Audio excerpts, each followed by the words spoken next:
Hi guys, thanks for tuning in to another episode of Nuggets News. Today we welcome a special guest from Neo, and that's John, who's head of global development in Seattle. And John's got a very interesting background in neural networks and machine learning. You helped build Microsoft Azure, so I'm super glad to have you on today, John. So thanks for joining us.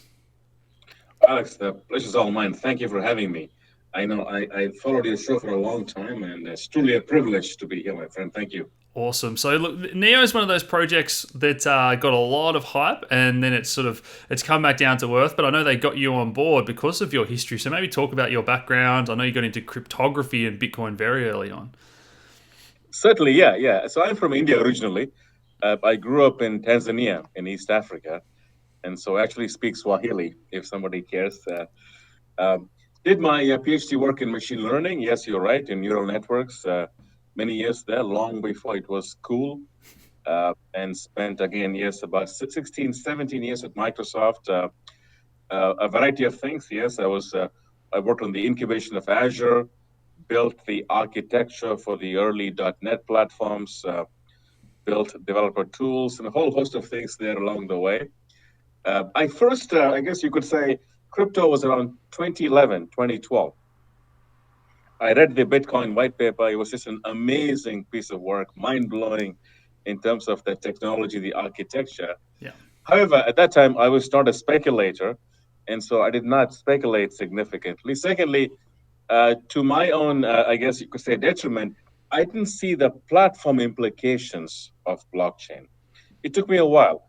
It wasn't until I left Microsoft, I built my first startup, that I realized the potential, the impact of blockchain as a platform. Hmm. For the very first time in history, we have a platform that has an economic model baked in, intrinsic. And that was just a complete, again, eye opener. And so I said, look, I have to work on blockchain platforms. This is it, Yeah. the next 15, 20 years. And so, it's very clear to me, Neo, in terms of the architecture, the polyglot developer focus, it was a no-brainer. So I talked to Da Hong Fei, and we said, let's go build something in Seattle. And that was the genesis of Neo in Seattle in the Americas, Alex. Yeah. So at the moment, one of the things we hear is that all altcoins are dead, and there's only one blockchain, and that's Bitcoin. So you're very much a believer that there's some fantastic applications of blockchain technology other than just Bitcoin.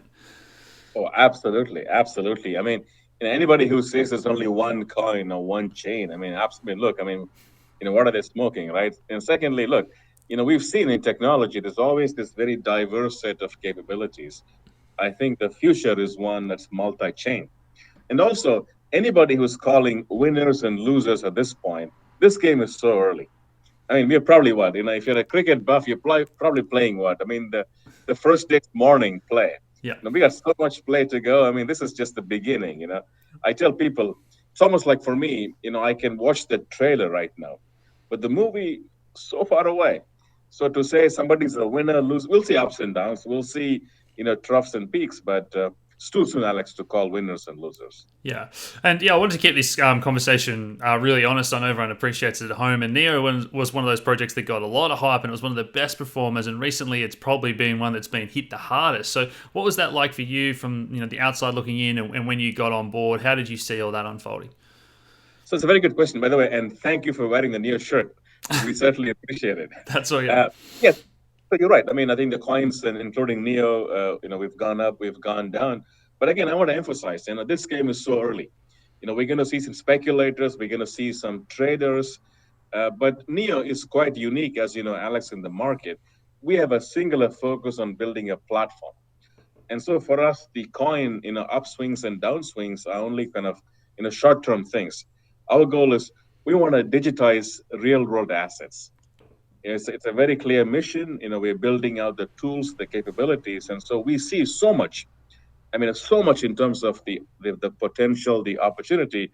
So the short-term swings, for me, is mostly noise, to be very honest.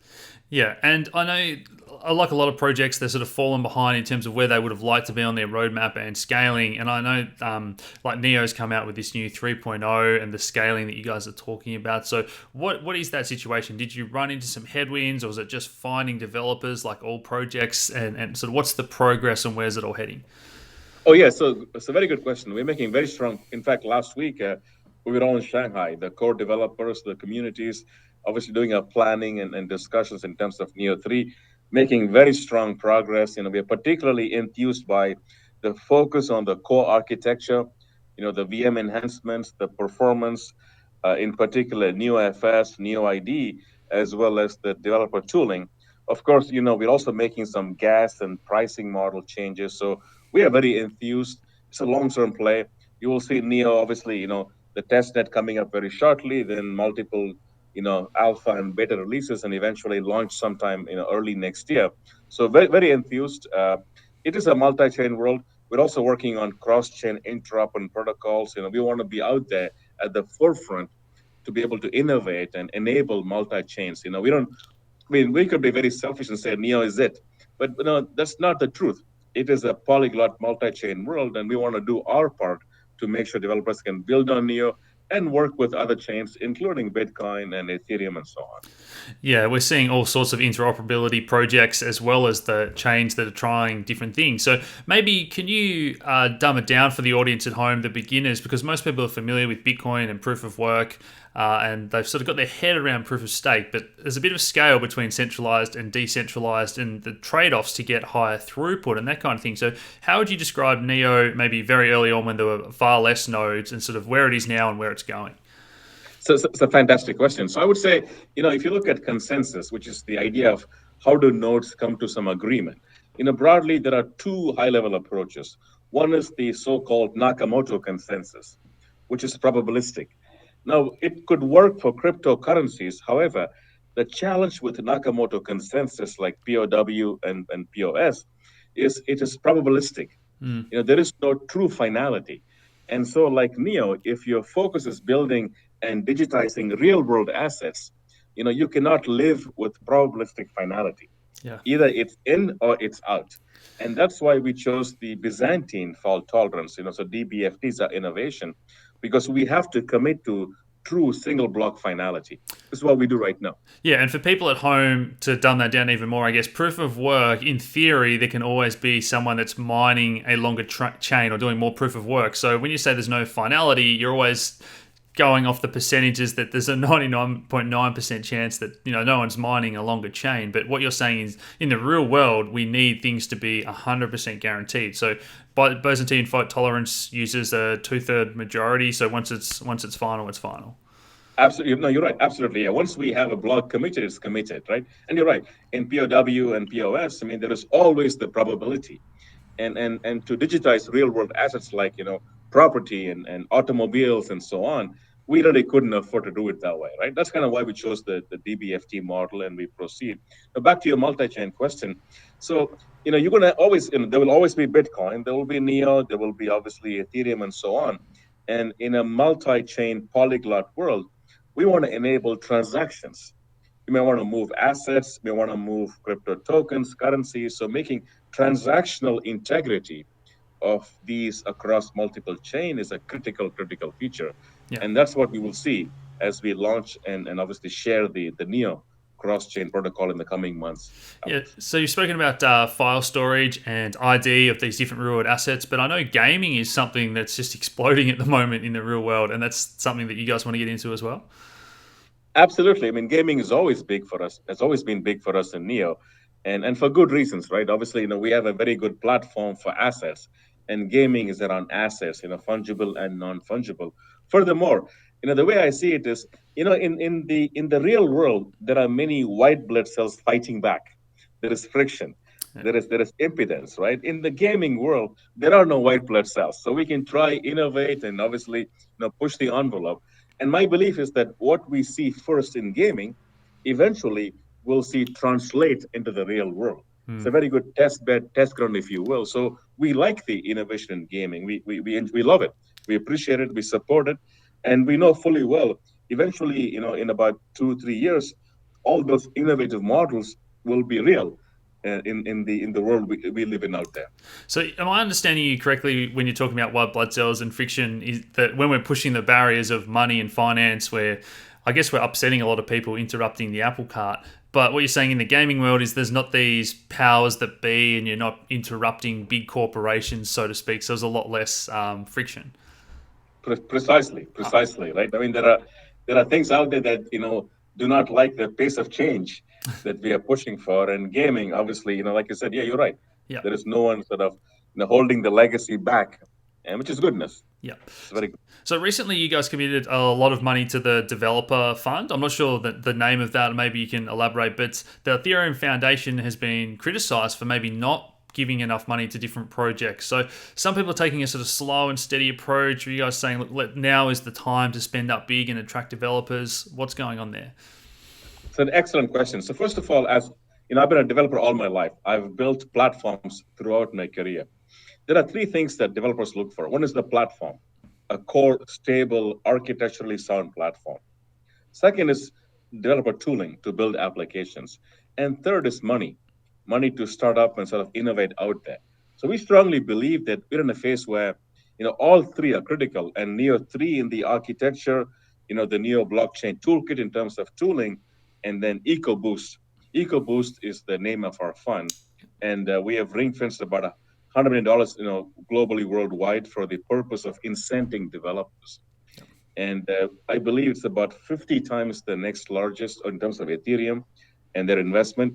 Now, I don't want to criticize Ethereum. I don't want to talk about the competition per se, but you're right. I mean, fundamentally, as a developer-friendly platform, it behooves us to incent and to find ways to help developers build and Yeah. obviously make money off these applications. Yeah, I know Electric Capital did a report recently, and they found that Ethereum has got way more developers than everyone else. So they do have a bit of an early mover advantage, but maybe they don't have the money there. So it's your hope to maybe steal a few. Or I know you've spoken about how big the developer pool is worldwide and how small the percentage is that are even interested in crypto. So are you trying to get other developers that are in crypto from other projects, or are you trying to attract new people in? So both. So both. I mean, it's a very good question. If you look at Ethereum, my view is that their focus on solidity is a very elitist perspective, right? To believe that you have to be the super programmer and learn these new abstractions, I think is fundamentally flawed. Crypto will go mainstream. Blockchain is going mainstream. And for us to fulfill that, we have to help the mainstream developer. The guy, the gal who knows C Sharp and Java and Python and Go and JavaScript. And that's what we're doing in Neo. We believe that we can truly democratize access, right? Big companies, small companies, startup, it doesn't matter. And just sort of make it so easy. Anybody ought to be able to build a website, right? In the same way, anybody ought to be able to build a smart, a D app and a smart contract. And that is our vision, which is quite different from Ethereum. And what I would say is their elite kind of super programmer mindset of learn this very complex technology and frameworks and you can do it. And I think it's just fundamentally wrong. Yeah, and that's where it gets a little bit hard for me to talk to because I'm not a developer, but I know their thinking is that this is something that's very specific and good for smart contracts, isn't it? Where the other approach that Neo and others are taking is that we need to make it friendly for all these people that already know other languages. Absolutely. So my view is that, look, if you can make it simple, easy to use, then they'll make less mistakes. As a developer, right, the more complex something is, the more likely you make mistakes and bugs and so on. And our goal is, look, we'll make it as simple as possible. We'll give you the tools, the guidance, the libraries. And that way, then you are much less, as a developer, much less likely to make a mistake, Yeah. which is good for all of us. Yeah. Right. I mean, you've seen the big, errors in smart contracts and the DAO, issues and so on. By really making the playing field level, we think we can truly change mainstream perspective of what it means to develop contracts. Yeah, and talking about competition, the next question I had was about Ontology and Neo, because at one stage, Ontology was the new hottest thing, and then there was a bit of competition, and then it was they're working together and trying to be compatible. So what is the relationship there between Neo and Ontology? It's a very good question. So fundamentally, at the core, there are some shared founders and team members. However, the vision is very clear. Neo, we focus on real-world assets and digitizing them. Ontology focuses on identity and basically that domain. So it's a very clear overlap. And we see, again, distinct roadmaps in terms of what we do, in terms of our goals, and in terms of our vision that we hope to bring to fruition. For us, it's very simple. We want to digitize every asset out there in the real world. It's a And long way off. is the focus more in China and the East, or I know you can't talk about regulation a lot. It's pretty hard, and it's a bit of an unknown. It's kind of that X factor I see for a lot of these Chinese projects. It can be a good or bad thing, but is the focus fairly global and getting into the West as well, or do you think that maybe China are going to have some more friendly regulations going forward, and it's very much going to be used in China? It's a very good question again. So two things, Alex. Firstly, if you look at the developers, if you look at the core developers of Neo, probably two, I think it's only two of them live in Shanghai and speak Chinese. The rest of them live, in Latin America, in the US and Europe and Russia and so on. So so we are a global project. We're a global platform in that sense, right? Yeah, Number two, you're right. I think different countries have different pace in terms of how they formulate policy and regulation, and we are patient. It's a very long game. This game is not done in months. It's multiple years, if not decades, and we are very patient. We will work with the countries and the jurisdiction. Very happy to support and help. At this point, you could say China probably has more precision in terms of the policy. Perhaps in the US, there is still some lack of clarity, yeah. but we know it's getting there. It's a question of time, and we'll work with them as they make progress. Do you think countries like India are the ones that could maybe benefit the most and sort of almost leapfrog this Web 2.0 to Web 3.0, and they're the ones that are maybe pushing back the hardest? I certainly hope so. I mean, obviously, being of Indian origin myself, I see the potential. I see the opportunity for, the so-called unbanked, right? I mean, we have millions and millions of people who I think deserve the right and the opportunity, to make of themselves what they wish, what they want to be. And I think, unfortunately, yes, in some areas, they're behind in terms of policy and regulation. But it is my strong conviction, this blockchain wave cannot be stopped, Alex. Yeah, In terms of the social, the economic, the philosophical, and the political implications, this is a movement. yeah, There is benefit. What we aim to do is to help the common man, the woman on the street, be able to empower themselves. And with that mission, I don't see how this could be stopped anyway. Yes, of course, we will respect policy, we'll respect regulation, but the benefits are too much, too big, yeah, and they outweigh any perceived challenges. And we'll get there. It's yeah. a long game. We'll get there. It will take some time, but trust me, this is real. This is happening. It's real. Yeah.